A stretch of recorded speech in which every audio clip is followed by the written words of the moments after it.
Assalamualaikum warahmatullahi wabarakatuh. Yang terhormat Ibu Sri Ulfanita SPD MPD selaku dosen pengampu mata kuliah Semantik Bahasa Indonesia, serta teman-teman yang menyaksikan video presentasi ini. Puji syukur kehadirat Allah Subhanahu wa Ta'ala atas segala rahmat, taufik, dan hidayahnya sehingga saya diberikan kesehatan dan kesempatan untuk menyelesaikan serta menyampaikan video presentasi ini. Salawat serta salam semoga senantiasa tercurah kepada junjungan kita Nabi Muhammad SAW beserta keluarga, sahabat, dan seluruh umatnya hingga akhir zaman. Perkenalkan, nama saya Hairana, MPM 202410-2010. Pada kesempatan ini saya bertindak sebagai moderator sekaligus presentator.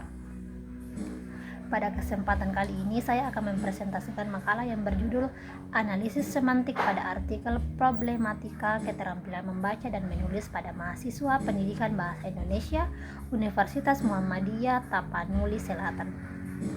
Untuk mengefisienkan waktu, langsung saja saya akan memulai presentasi.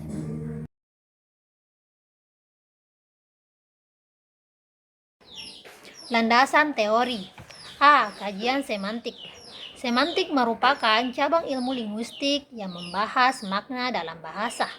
Kajian semantik tidak hanya melihat arti kata secara terpisah, tetapi juga bagaimana makna tersebut dibentuk, digunakan, dan dipahami dalam proses komunikasi. Dengan demikian, semantik berperan penting dalam membantu manusia memahami hubungan antara bahasa dan makna yang disampaikan dalam suatu ujaran.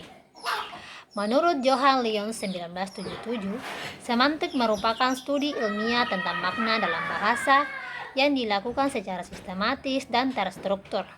Sejalan dengan itu, Geoffrey Schleich 1981 menyatakan bahwa semantik merupakan cabang linguistik yang mengkaji makna sebagai bagian penting dalam komunikasi bahasa. B. Makna leksikal. Makna leksikal adalah makna dasar yang dimiliki oleh suatu kata dan dapat dipahami secara langsung tanpa dipengaruhi oleh konteks penggunaannya dalam kalimat. Makna ini bersifat tetap dan biasanya tercantum dalam kamus sebagai arti utama suatu kata. Menurut De Acrus 2000, makna leksikal adalah makna dari unsur bahasa atau kata itu sendiri yang berdiri secara mandiri dan mencakup informasi tentang dunia nyata terlepas dari konteks kalimat. Makna ini sering disebut sebagai makna kamus atau makna dasar dari sebuah kata. C. Makna kontekstual. Makna kontekstual adalah makna suatu kata yang ditentukan oleh konteks penggunaannya, baik dalam bentuk kalimat maupun situasi komunikasi. Makna ini dapat berubah-ubah tergantung pada lingkungan, bahasa, dan keadaan saat kata tersebut digunakan. Menurut Abdul Khair 2007, makna kontekstual adalah makna suatu kata atau satuan bahasa yang ditentukan oleh konteks pemakaiannya dalam kalimat atau situasi tertentu. Konteks tersebut dapat berupa konteks linguistik maupun situasional. D. Makna referensial. Makna referensial adalah makna yang mengacu pada hubungan antara bahasa dan dunia nyata, yaitu objek, peristiwa, atau hal yang benar-benar ada di luar bahasa. Dengan kata lain, kata memiliki makna karena merujuk pada sesuatu yang dapat ditemukan dalam realitas. Menurut V.R. Palmer 1981, makna referensial adalah makna yang terlahir dari hubungan antara unsur linguistik dengan dunia pengalaman non-linguistik atau dunia nyata di luar bahasa. Makna pragmatik. Makna pragmatik adalah makna yang tidak hanya ditentukan oleh struktur bahasa, tetapi juga oleh konteks maksud penutur serta situasi komunikasi. Makna ini berkaitan dengan bagaimana suatu ujaran ditafsirkan dalam penggunaan nyata. Menurut Stephen C. Levinson 1981, makna pragmatik adalah makna penafsiran makna ujaran yang tidak dapat dipahami hanya melalui struktur semantik, tetapi harus mempertimbangkan konteks penggunaannya. Dengan demikian, apa yang diucapkan tidak selalu sama dengan apa yang dimaksudkan. F. Ambiguitas. Ambiguitas atau ketaksaan adalah keadaan ketika suatu bentuk bahasa memiliki lebih dari satu makna atau penafsiran. Hal ini dapat terjadi pada kata, frasa, maupun kalimat sehingga menimbulkan kemungkinan salah paham dalam komunikasi. Menurut Alwi 2002, ambiguitas adalah keadaan ketika suatu bentuk bahasa, khususnya konstruksi sintaksis, memungkinkan adanya lebih dari satu penafsiran makna. G. Relasi makna. Relasi makna adalah hubungan makna antar satu kata dengan kata lainnya dalam sistem bahasa.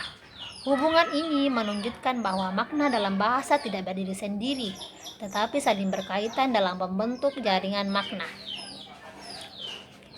Menurut Abdul Khair 2013, relasi makna adalah hubungan kemaknaan antara suatu kata atau satuan bahasa dengan kata atau satuan bahasa lainnya dalam sistem bahasa. Relasi makna mencakup berbagai bentuk seperti sinonim, antonim, hiponim, homonim, dan polisemi. Hubungan ini menunjukkan keterkaitan makna dalam sistem bahasa yang kompleks dan teratur. Analisis data. A. Analisis makna leksikal. Makna leksikal adalah makna dasar suatu kata sebagaimana tercantum dalam kamus dan tidak dipengaruhi oleh konteks maupun perubahan bentuk kata. Makna ini bersifat tetap dan dapat dipahami secara langsung oleh penggunaan bahasa. Berdasarkan hasil analisis terhadap artikel, ditemukan beberapa kata yang digunakan sesuai dengan makna leksikalnya, yaitu problematika, membaca, menulis, mahasiswa, dan pendidikan. Kata problematika bermakna permasalahan atau persoalan. Kata membaca bermakna kegiatan melihat dan memahami isi tulisan. Kata menulis bermakna kegiatan menuangkan gagasan ke dalam bentuk tulisan.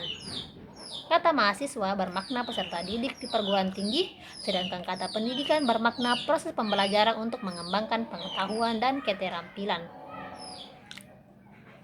Seluruh kata tersebut digunakan sesuai dengan makna kamus dan tidak mengalami perubahan makna karena konteks sehingga termasuk makna leksikal. B. Analisis makna gramatikal. Makna gramatikal adalah makna yang muncul akibat proses pembentukan kata seperti afiksasi, reduplikasi, dan pemajemukan. Makna ini tidak melekat pada kata dasar, tetapi terbentuk karena perubahan struktur kata. Berdasarkan hasil analisis terhadap artikel, ditemukan beberapa kata yang mengalami proses gramatikal, yaitu keterampilan, membaca, menulis, dan pendidikan. Kata-kata keterampilan berasal dari kata dasar terampil yang mendapat konfiks ke-an sehingga bermakna kemampuan. Kata membaca berasal dari kata dasar dibaca yang mendapat awalan men. Kata menulis berasal dari kata dasar tulis dengan awalan men. Kata pendidikan berasal dari kata dasar didik yang mendapat konfiks pen-an. C. Analisis makna kontekstual. Makna kontekstual adalah makna yang ditentukan oleh konteks penggunaan kata dalam kalimat atau situasi tertentu. Berdasarkan hasil analisis terhadap artikel, ditemukan kalimat membaca merupakan landasan bagi tingkat pendidikan yang lebih tinggi. Kata membaca dalam kalimat tersebut tidak hanya bermakna melihat tulisan, tetapi juga bermakna memahami isi bacaan, memperoleh informasi, dan menambah pengetahuan. Makna tersebut muncul karena dipengaruhi oleh konteks pembahasan mengenai pentingnya membaca dalam dunia pendidikan. Dengan demikian, kata tersebut termasuk makna kontekstual. D. Analisis makna referensial. Makna referensial adalah makna yang memiliki acuan nyata di luar bahasa. Berdasarkan hasil analisis terhadap artikel, kata mahasiswa memiliki makna referensial karena merujuk pada peserta didik di perguruan tinggi. Dalam konteks artikel, mahasiswa yang dimaksud adalah mahasiswa program studi pendidikan bahasa Indonesia Universitas Muhammadiyah Tapanuli Selatan sebagai subjek kajian. E. Analisis makna pragmatik. Makna pragmatik berkaitan dengan maksud penulis dalam menyampaikan suatu ujaran kepada pembaca. Berdasarkan hasil analisis terhadap artikel, ditemukan kalimat membudayakan 15 menit membaca dapat menambah pengetahuan baru dan pengalaman yang baru. Kalimat tersebut tidak hanya bersifat informatif, tetapi juga mengandung makna ajakan kepada pembaca untuk membiasakan kegiatan membaca setiap hari. Dengan demikian, kata tersebut memiliki fungsi pragmatik berupa anjuran atau ajakan. F. Identifikasi ambiguitas. Ambiguitas adalah keadaan ketika suatu kata, frasa, atau kalimat memiliki lebih dari satu kemungkinan makna. Berdasarkan hasil analisis terhadap artikel, tidak ditemukan adanya ambiguitas yang signifikan, baik pada tingkat kata, frasa, maupun kalimat. Hal ini disebabkan karena artikel tersebut menggunakan bahasa ilmiah yang bersifat baku, formal, dan sistematis. Selain itu, kalimat dalam artikel cenderung bersifat denotatif sehingga makna yang disampaikan jelas dan tidak menimbulkan penafsiran ganda. G. Analisis relasi makna. Relasi makna adalah hubungan antara satu kata dengan kata lainnya dalam sistem bahasa yang menunjukkan bahwa makna dalam bahasa saling berkaitan. Berdasarkan hasil analisis terhadap artikel, ditemukan beberapa bentuk relasi makna, yaitu sinonim, antonimi, dan hiponimi. Relasi sinonim terlihat pada kata problematika dan permasalahan yang memiliki makna yang sama.